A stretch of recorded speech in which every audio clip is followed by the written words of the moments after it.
Bienvenue sur Joga, vous le voyez, on va parler de Mikotadze, forcément, Georges Mikotadze. Forcément, on est obligé, t'avais vu juste. J'avais vu juste. Je vous remets le petit extrait, regardez. Et Georges Mikotadze, je me dis que tu vois, c'est typiquement le genre de joueur qui peut aller inscrire 4 ou 5 buts sur un tournoi comme ça, tu vois. 4 ou 5 buts sur un euro pour Georges Mikotadze? Bon Fabio, tu t'avais pas l'air de trop me croire. J'avais prévenu Georges Mikotadze, meilleur buteur de l'euro. On est bien parti pour déjà 3 buts. Donc là, on est au lendemain du match, c'est pour ça que je fais cette entrée en matière là. Bon, il a battu le Portugal n'avait plus rien à jouer.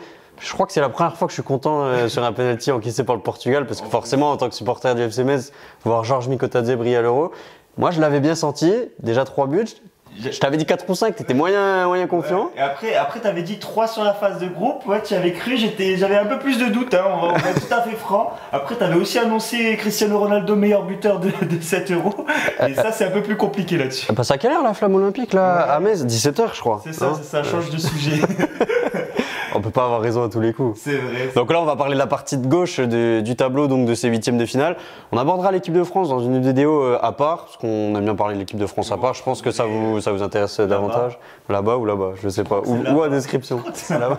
En tout cas, vous retrouverez la vidéo, il n'y aura pas de problème. De toute façon, vous connaissez YouTube. Espagne-Géorgie, donc la Géorgie qui retrouve l'Espagne. Je me rappelle de cette fameuse vidéo prono. Je te parlais de la Géorgie donc comme ma révélation aussi de 7 euros et je te prenais en exemple certains matchs qu'elle avait pu faire avant 7 euros, pardon. Et tu me dis oui, bah Espagne, 7 buts encaissés, encore 3. Ouais, donc là, on va voir, ils vont rejouer l'Espagne, mais je pense qu'ils vont être un peu plus solides. En tout cas, j'espère qu'ils vont être un peu plus solides. On a l'Allemagne contre le Danemark et enfin donc le Portugal contre la Slovénie avec bon, France-Belgique, je l'ai dit, on en parlera à part. Portugal qui retrouve la Slovénie qui avait battu le Portugal d'ailleurs. Je me suis souvenu de ça avant cette vidéo, ouais, 2-0. Voilà.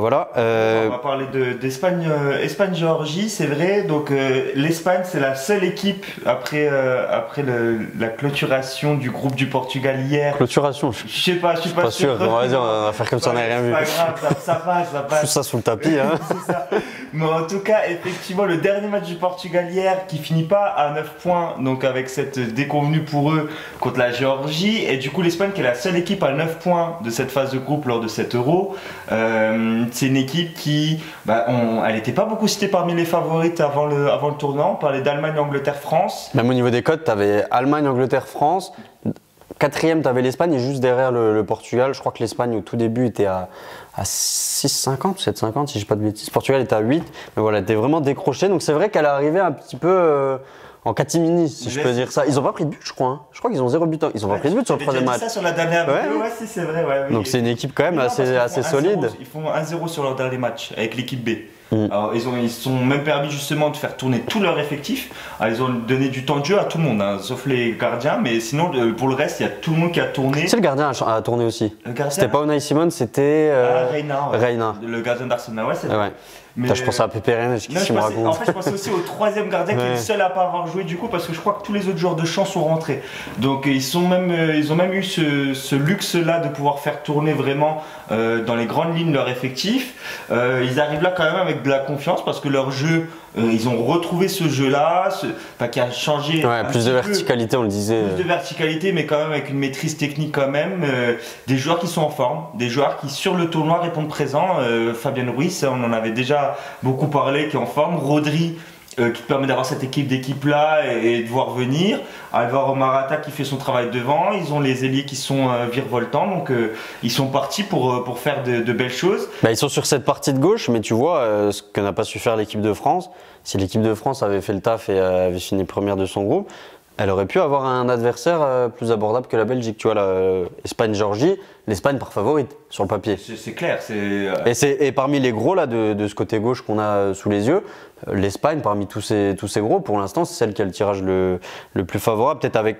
Et encore la Slovénie, tu vois, je te dis, la Slovénie, ils ont battu le Portugal. Après la Slovénie, ils ont fait 3 matchs nuls sur leur phase. C'est pas la Slovaquie, ça, qui a fait 3 matchs nuls? Ah ouais, je les confonds toujours. Vérifie.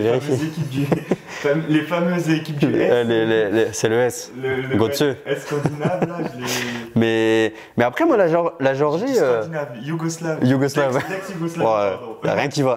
Y a rien qui va aujourd'hui. Mais ouais, je me demande, tu vois, si la Géorgie, elle est capable justement de faire un peu ce qu'elle a fait contre le Portugal. Alors la config sera différente dans la mesure où le Portugal était sur un 3e match de poule déjà qualifiés, etc. Là, l'Espagne, elle arrive vraiment sur un match à élimination directe. Donc, elle va arriver avec l'équipe type et avec vraiment l'envie de se qualifier, tu vois. Contrairement à ce format-là où quand tu arrives sur le troisième match déjà qualifié, tu es un peu en dilettante. Moi, je demande à voir, tu vois. Je demande à voir comme ce que la Géorgie a fait là contre le Portugal, tu vois. Une défense solide, un bloc bien regroupé et des contres éclairs. En plus, avec. Tu vois, je vois bien Georges Mikotadze se faufiler entre les défenseurs centraux, donc c'est Laporte et le Normand. Une maîtrise technique hier très très forte. Moi, Varachella qui a été meilleur aussi. Ce que j'allais dire, je suis choqué par son niveau. Bah, il est très fort, il est attendu très fort, tout ça, mais je suis choqué par son niveau physique. Parce qu'il a beaucoup joué. Il a joué, et il sort au bord des crampes sur le match 2. Et je le vois faire le match d'hier assez exceptionnel en termes de volume de course, de toujours tenter, toujours provoquer. Lui, il y va tout le temps.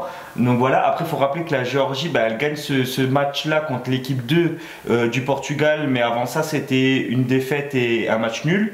Donc ils n'ont pas non plus surfé sur leur groupe malgré leur qualification.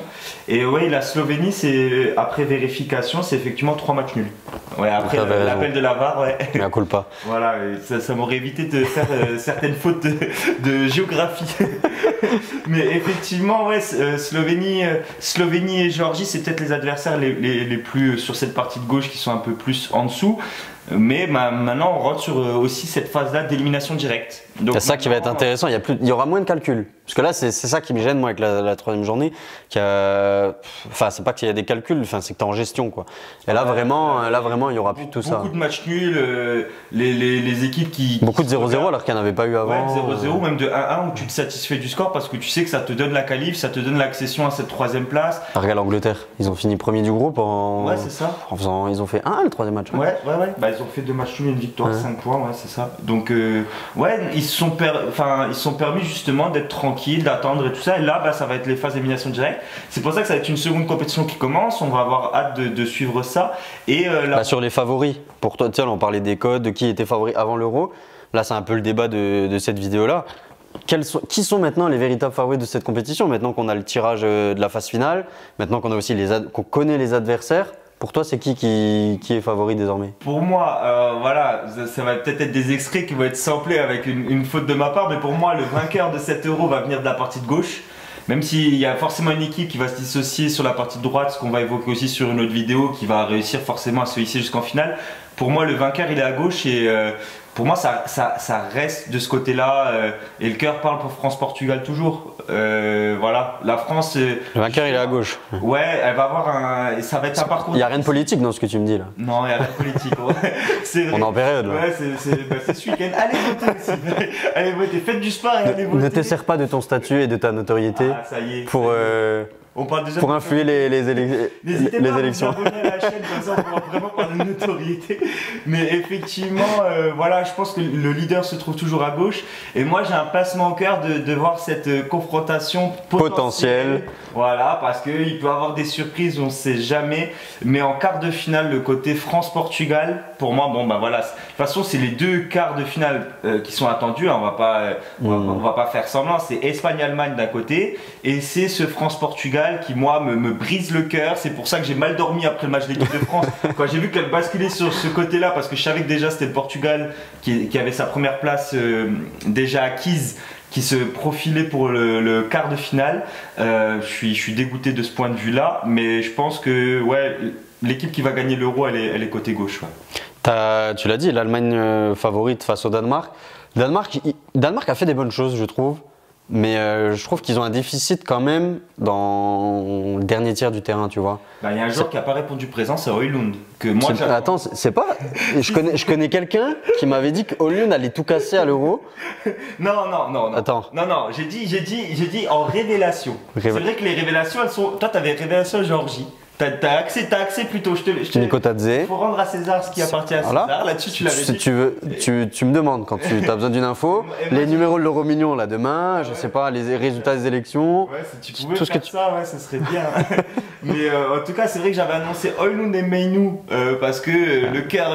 Mainoo, il a joué 12 minutes. Il a pas assez joué, ouais, il a joué plus sur le troisième match, mais je l'ai pas vu tirer son épingle du jeu. Et Højlund, lui, pour le coup, m'a déçu avec sa sélection. Je pensais que ça allait être justement le joueur qui allait faire la différence dans les 30 derniers mètres, qui manque aujourd'hui à cette équipe de Danemark, qui est consistante, qui met de l'impact physique, qui a fait un beau match contre l'Angleterre en allant chercher ce match nul contre l'Angleterre, mais ouais, il leur manque un petit truc. À voir si l'Allemagne, comment elle va se relever aussi de son match contre la Suisse, parce qu'elle a été au forceps aller chercher ce match nul contre la Suisse, boucler cette première place. Donc l'Allemagne, elle a peut-être un petit peu faibli là sur son dernier match de groupe, parce que tout de suite elle va bien repartir. Là, il y a eu les quelques jours justement, alors je ne sais pas si ça sera suffisamment long pour bien se reposer et recharger les batteries, mais je trouve que c'est pas mal quand même. Hein. En tout cas, c'est vrai que l'Allemagne, pour moi, niveau jeu, ils peuvent vraiment faire le jeu face au Danemark. Après, avoir, ça aussi, c'est le débat qu'on peut avoir, c'est ce qui va changer des choses. On parle de l'équipe de France et des changements potentiels. L'Allemagne, est-ce que Füllkrug peut démarrer, par exemple, tu vois? Surtout que l'Allemagne, sur les 3 matchs de la phase de groupe, ils ont gardé le même 11. Ouais. Il n'y a aucun changement dans le 11. Je me resitue, il n'y a aucun changement. Ah non, je crois pas. C'est 3 fois le même 11 qui enchaîne ces matchs-là. Et justement, moi, l'interrogation que je vais avoir par rapport à cette équipe d'Allemagne, c'est aussi la dimension physique. On sait que Toni Kroos, c'est sa dernière compète. On sait quand même qu'il a avancé en âge. Gundogan, qui joue un peu plus haut sur le terrain, qui a reculé. Ils ont eu une vraie partie. Ça a été vraiment la bataille. Hein. C'était la bagarre même face à la Suisse. Donc ça a joué des coups de tout ça. Est-ce que ces joueurs-là, ils vont pouvoir, alors qu'ils n'ont pas tourné sur les 3 matchs, pouvoir se mettre dans cette dimension-là face au Danemark? Parce que eux, contrairement à la Géorgie et à la Slovénie, un adversaire qui va répondre présent sur la dimension physique. Ils rigolent parce que je confonds toujours Slovénie, Slovaquie et Serbie, je crois. Et Serbie, les 3 S, là, effectivement, les mêmes couleurs de drapeau, l'ex-Yougoslavie, tout ça, à chaque fois ça me fait hésiter. Mais ouais, ça va être quelque chose qui va être intéressant à suivre pour cette partie de tableau. Donc on a hâte maintenant. Füllkrug titulaire, tu penses? Je pense pas, moi. Par contre, tu m'as toujours annoncé Giroud, je l'ai jamais vu on attend. Titulaire au match d'entraînement, j'avais pas précisé. Ah, t'as pas précisé. C'est ça en fait. T'as réponse à tout. Hein. T'as réparti. Hein. C'est vrai, elle est répartie. Mais c'est vrai, ouais, Giroud, j'y crois toujours pas. Mais Füllkrug, non, je pense qu'il va le garder en petit joker. En fait, il compte toujours sur Havertz. Il aime bien Havertz. Il aime bien sa dimension. On attend toujours que le beau temps vienne avec Havertz, là, parce que c'est. Ouais, c'est vrai que c'est plus vieux. Tu l'as, j'espère que t'as compris le jeu. Et du coup, non mais c'est vrai que moi j'y crois pas, Füllkrug. Il est bon en sortie de main, est-ce qu'il serait bon dès le départ? Je pense qu'il serait bon dès le départ. Hein. Oui. Je pense que juste ce sera pas le choix du coach. Mais moi je militerai. Après tu l'as dit, il a fait aucun changement. Est-ce que là justement il va pas se dire on a perdu contre la Suisse, ça s'est détérioré un petit peu, enfin détérioré, ça s'est descendu en régime. Il y aura un changement à prévoir, je viens d'y repenser justement, c'est Jonathan Tah qui sera suspendu. Qui est suspendu, ouais. Donc il y aura forcément un changement qui va avoir lieu, ça va être Schlotterbeck qui part favori, qui a fait une très grosse saison. Et je pense que limite ils vont même gagner avec Schlotterbeck. Mais est-ce que Schlotterbeck va pas gagner sa place pour la suite de l'Euro? Peut-être, en tout cas moi je le... Parce que Jonathan Tah, moi j'ai pas été transcendé. J'ai entendu que c'était un des défenseurs les plus rapides de Bundesliga là pendant le match. Je l'ai pas vu. Je le trompe. Ouais, il a un profil qui est lourd, quoi. C'est plutôt un profil à la Van Dijk un peu plus. Mais encore, même, je sais pas, je le trouve emprunté à la course, tu vois. Et je me dis, typiquement, à Mikotadze, tu vois, je parlais de la Géorgie tout à l'heure. À Mikotadze, je pense qu'il lui mettrait la misère. Hein. C'est vrai. Mais ouais, non, on va suivre ça avec beaucoup d'attention. Mais c'est vrai que Schlotterbeck titulaire, je pense que l'Allemagne va rester consistante et on va suivre ça. D'ailleurs, je rebondis juste sur la Géorgie, un truc que j'ai oublié de préciser. Le milieu de terrain, alors je sais pas si je vais. Koro. Tashvili, bref, vous l'aurez, le numéro 6 là, qui joue à Levante. Ouais, je vois très bien. Et je pense que le milieu de terrain aussi, ça va être intéressant. Parce que même chaque Vetadze, j'ai beaucoup aimé. Je pensais pas le voir aussi bas sur le terrain. D'ailleurs, Mikotadze avait milité pour le faire venir à Metz à l'époque, je crois, au mercato d'hiver. J'ai beaucoup aimé. Je trouve que ce milieu de terrain là est vraiment pas mal. Et ce numéro 6 là, qui est capable d'aller agresser le porteur et tout ça, tu vois, contre l'Espagne. Peut-être qu'ils vont moins les laisser jouer, ça peut être intéressant. J'aimerais voir un match disputé, quoi qu'il arrive. Et la clé, ça va être là aussi, je pense, pour le Danemark. Face à l'Allemagne, tu vois, ne pas laisser Toni Kroos dans un fauteuil, parce que Toni Kroos, là où il est le meilleur, c'est quand il a 4 mètres devant lui, qu'il a le temps de contrôler. Ce qu'avait très bien fait la Suisse, justement, parce que Toni avec Kroos, Granit Xhaka, il était même pas sur son côté gauche dans le milieu préférentiel pour mettre ses transversales côté droit, mais il le faisait depuis le côté droit du milieu de terrain, justement, parce qu'il pouvait pas s'exprimer, il était tellement pris côté gauche. Et du coup, ça a changé tout son jeu, il a été déstabilisé. On finit avec un petit mot encore de plaisir sur le Portugal. Qu'est-ce que tu vois comme changement pour le Portugal? Parce que le Portugal, pour le coup, eux, ils ont changé aux 3 matchs. Ils ont changé là 9 joueurs sur le dernier match. Alors, c'était normal, c'était du coaching, mais déjà entre le match 1 et 2, c'était changement de système. Moi là, je suis content. J'ai vu des bonnes choses. Donc c'était hier soir, à l'heure où on tourne cette vidéo. Joao Félix très très content de sa partition. Alors après, je demande à voir avec un. Léo, Joao Félix. C'est c'est déjà le choix que je te. Ah là, je commence à.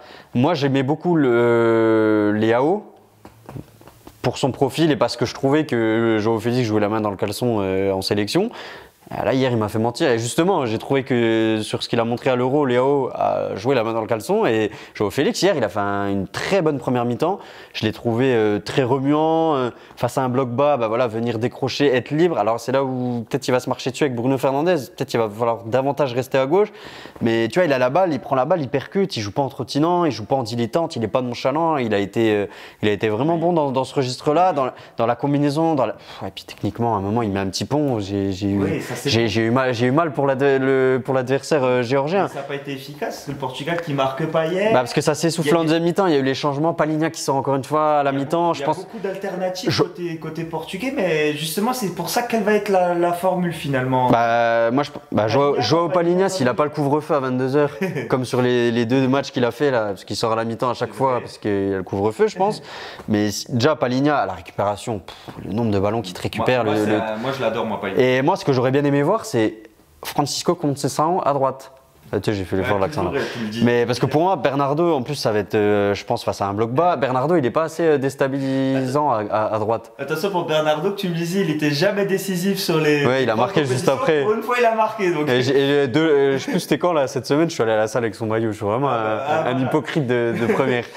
Mais c'est vrai qu'il n'apporte pas sur ce côté percussion. Hein. Et Conceição, j'ai adoré son match là-dessus. Moi, j'aime beaucoup. Moi, pour moi, ce serait. Même Neto, j'ai bien aimé, mais là, il a joué piston. Et je pense que c'est difficile. C'est difficile. Je dis, pardon, parce que là je me suis exprimé en anglais, il est mauvais. Neto a fait un bon match, tout ça. Mais il passera pas devant Nuno Mendes. Mais je le vois tellement loin dans la hiérarchie, ni devant Nuno Mendes, ni devant Bernardo, parce que c'est quand même un ailier de formation. Oui. Mais moi je le trouve intéressant à gauche, gaucher à gauche. Pour apporter les centres. Il y a Léo et Joao Félix qui ont recentré le débat. Il part de trop loin. Donc il est troisième option et il va pas prendre la place là, il va pas prendre la place sur le piston. Et pour moi, Bernardo, s'il y a quelqu'un qui va le contester, c'est le petit Francisco. Donc non. Pour moi, Chico Conceição, ça doit démarrer à droite. Ouais. Il apporte beaucoup Chico, trop. C'est le surnom. Ouais. S'il fait le familier, j'ai l'impression qu'il est dans son répertoire. Chico, c'est le petit surnom portugais de Francisco. Donc, Chico. Ouais, t'as fait un bon match. Oui, t'inquiète, comme on a dit. J'y vais fort, comme ça si le coach regarde. Ouais, ils vont tous nous regarder. Non, mais ce que je voulais dire, Deschamps, suspendu, Conceição suspendu et Neto. Tu vois, il prend un jaune bête. En plus, tu sais comment il prend le jaune? Il bascule piston gauche en fin de match. Ouais, déjà, choix bizarre. Et il prend le jaune là-dessus sur une faute bête à la ligne médiane, il reste 3 minutes. C'est bizarre, tu peux pas dire ça. Parce que pourquoi des fois, on souligne le fait que les entraîneurs n'ont pas assez justement d'aller chercher le résultat. Là, il se dit, je fais jouer mon ailier droit, je le fais jouer piston gauche pour qu'il. Mais je vois plus un Neto dans ce rôle-là qu'un Conceição, tu vois. T'as fait rentrer ensuite Jota. Neto, il avait joué tout le match en faisant les allers-retours. Mais si tu sais que. C'est une tentative, Robert. Ouais, mais si tu sais qu'il a déjà un jaune, tu le mets dans une position où il doit défendre, il n'a pas l'habitude de défendre. C'est une fin de match à la fatigue. Il a qu'à être intelligent là-dessus, sur ce côté-là. C'est vrai que les torts sont partagés. Il est fautif, il a un excès d'engagement, mais c'est la fougue qu'on veut aussi. Et c'est cette fougue-là, moi, que je veux voir démarrer à droite, tu vois. Et pour le poste de latéral droit, pour finir, est-ce que tu vois Dalot? Parce que Dalot, j'ai bien aimé quand même. Moi, j'aime beaucoup Dalot, mais Conceição, on a que ce mot à la bouche. Cancelo va avoir de la continuité là-dessus. Justement, il a tourné là pour avoir de la fraîcheur sur le prochain match. Pour moi, c'est lui qui va démarrer. Il n'y a pas de doute là-dessus. Et Antonio Silva, il va rester assis sur le banc. Et il va plus jamais revenir, je pense. Je sais pas, mais en tout cas. La défense n'a pas convaincu. Et c'est ça ce que. 2 erreurs de sa part. Ce que je peux rajouter pour. 2 erreurs. Frappant. Il provoque le penalty et le premier but, il fait une erreur de relance dès le début de match qui pénalise l'équipe. Penalty, erreur d'appréciation de l'arbitre pour moi. Parce que le joueur retire son pied, l'attaquant tombe avant même le contact. Il a les mains levées, mais vraiment, il veut vraiment pas faire. Moi, dans le sens du jeu. En étant objectif. En étant objectif, il faut préciser. Et d'ailleurs, pour Upamecano, c'était à peu près la même. Il y a un petit taquet, mais il y a plus faute avec Upamecano qu'avec Antonio Silva. Je suis d'accord. Mais c'est vraiment des choses, pour moi ça va contre l'esprit du jeu parce que l'action elle n'est pas franche offensivement, tu vois, et c'est des petits contacts mais vraiment minimes. On a un sport de contact, il est bon de le rappeler parce que quand je vois certaines performances de foot. Mais tu vois, je disais, le dernier match, tu fais tourner tout ça, normalement tu as quand même des remplaçants qui ont un truc à aller chercher. Félix l'a bien fait hier, la défense centrale ne l'a pas du tout fait. Non, mais bon. J'ai pas trop vu Ignacio, tu vois, dans sa qualité de relance, là où on l'attend. Il a dû faire un match correct, mais on l'a pas beaucoup vu. Ignacio, c'était le joueur que je pouvais attendre et Danilo complètement dépassé. Danilo dépassé, je trouve que physiquement il a l'air atteint. Non, mais là, on est d'accord, on a vu le même match parce que et même quand il met la main à un moment, il prend Ouais. contact. C'est qui prend le coup à un moment, il se protège avec les bras. Ah, je sais plus. C'est Guevara, je crois. C'est Guevara, ouais. Qui- Ah oui, le coup de coude. La preuve qu'il met encore de l'intensité, tout ça. Je me suis dit, bon, vaut mieux que ce soit Guevara qui prenne le coup de coude que Mbappé, parce que là, dans l'état, mais pareil, il se protège avec les bras. On voit le joueur qui a passé la trentaine, qui a moins de jambes, qui est un peu dépassé et qui la joue un peu à la ruse. Ouais. C'est dangereux, tu vois. Bon, pour ça, on a déjà Pépé. Pep, Ouais. infranchissable. Devant Ronaldo, je pense qu'il l'a mis pour qu'il débloque son compteur, ça n'a pas suffi. J'avais bien aimé son deuxième match où il a vraiment participé au jeu, laissé le jeu. Confiance aussi pour les buts aussi, d'aller Ouais. chercher les buts. Là, il a pas pu trop se mettre en évidence. Voilà, j'ai pas. Triste record pour Ronaldo pour une fois. Pour une fois, 0 but. Les records, voilà, il a tous les records. Tu sais que là, mes potes, ils vont dire que je fais que le défendre, mais. Non, mais voilà. Pour moi, il a rien eu à se mettre sous la dent. Alors après. Il a fait une très belle passe décisive où il aurait pu jouer très perso le match précédent. Donc il donne sur un plateau la balle à Bruno. Et ce qu'il faut dire, c'est que Ramos, pour moi, n'est pas du tout en jambes pour démarrer titulaire. Alors peut-être Jota, mais Jota seul en neuf, j'ai du mal à voir. Pour moi, c'est logique que Ronaldo il démarre. Et le record, parce que je ne l'ai pas dit du coup. Ah, excuse. On le connaît tellement par cœur, nous. Mais le record, c'est effectivement que Cristiano Ronaldo, pour la première fois sur une phase finale d'une compétition, n'a pas marqué de but sur la phase de groupe. C'est la première fois que ça arrive depuis qu'il est en sélection nationale. Donc ça faisait un bon bout de temps qu'il était décisif. Donc il va peut-être réagir sur le prochain match contre la Slovénie. Et pour l'anecdote, tu vois, Mikotadze, premier joueur, je crois que c'est depuis Gareth Bale en 2016, a marqué sur les 3 matchs de poule. Et à cette table, il y a des joueurs comme Stoichkov, Gerd Müller et Cristiano en 2021. Très beau, ça choque. Donc très beau record pour finir. On est un peu chauvin, on est de Metz, Ouais, du FC Metz. Voilà. Ça fait du bien. On finit là-dessus. Voilà. Dites-nous dans les commentaires quel est votre favori maintenant qu'on a ce tableau final. Parmi ces grandes équipes côté gauche surtout, parce qu'on va réaxer Ouais. notre prochaine vidéo sur le côté droit, mais parmi les favoris qui étaient déjà annoncés, lequel vous voyez confirmer entre Espagne, Allemagne, ou est-ce que vous voyez peut-être une surprise? Est-ce que vous allez me dire La Géorgie en quart. la Géorgie en quart ou plus, ou le Danemark sur l'impact physique? Dites-nous vraiment dans les commentaires. N'oubliez pas de vous abonner à la chaîne. On se donne rendez-vous très très vite. À bientôt sur Joga. À bientôt. Fais ton petit jet. Ah non, oui, on fait. On peut le faire tous les deux cette fois-ci, ça c'est mérité. Ciao, ciao. Ciao ciao.